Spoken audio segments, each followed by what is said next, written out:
Jessica Biel transforms into Candy Montgomery in new Hulu series. It's been over 40 years since Texas housewife Candy Montgomery killed her friend Betty Gore with an axe on June 13, 1980.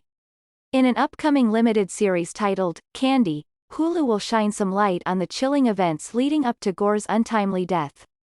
Elizabeth Moss, who was originally set to play Candy, departed the project due to scheduling conflicts, and the title role will now be played by Jessica Biel, as seen in a newly released trailer. In the latest teaser, released on March 27, the series, which will also star Melanie Lynskey, Timothy Simons, Pablo Schreiber, and Raul Esparza, takes a deeper look into what made this mother of two with a loving husband and a beautiful suburban home kill her friend. Find out more about the real killing of Betty Gore and watch the trailers ahead. How did Candy Montgomery and Betty Gore meet? Candy was a loving mother and housewife in Wiley, TX, who spent her free time teaching others the word of the Bible.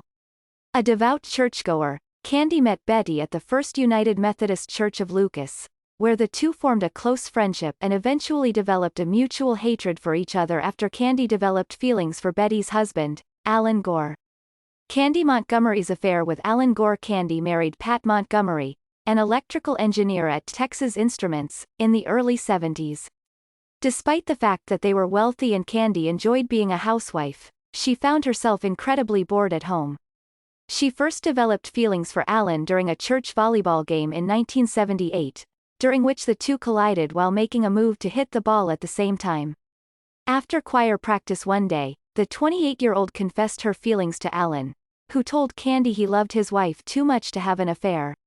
During that time, Betty taught elementary school in Wiley and was pregnant with her second child. Betty found it difficult to cope when her husband would leave her home alone to go away on frequent business trips, and Alan was unhappy with their predictable sex life, putting strain on their marriage.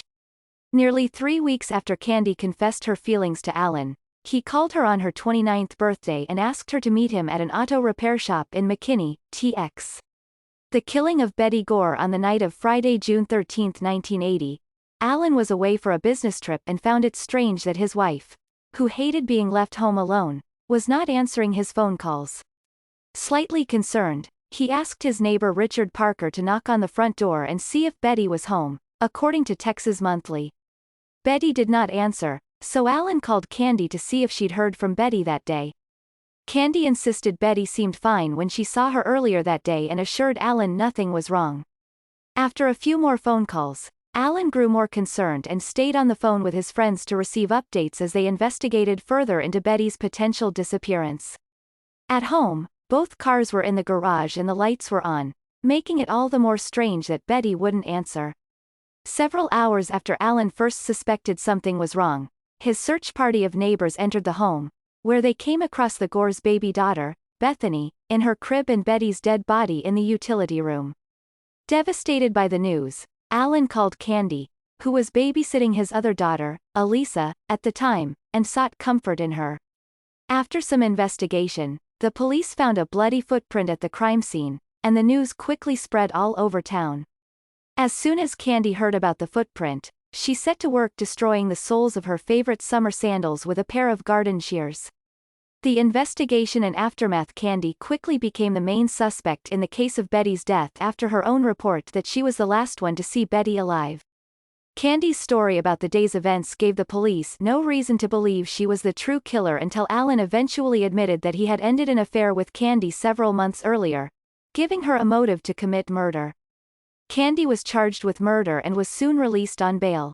Despite her potential involvement in the case, Candy received wholehearted support from the church and soon hired Don Crowder, a lawyer she knew from the church, to represent her in the case. In order to help Candy better remember the events that took place on June 13, 1980, she and Crowder hired Dr. Fred Fasson, a psychiatrist and clinical hypnotist. After a few hypnosis sessions, Dr. Fasson determined that Candy was suffering from deep-rooted childhood trauma that had triggered immense rage within her as an adult.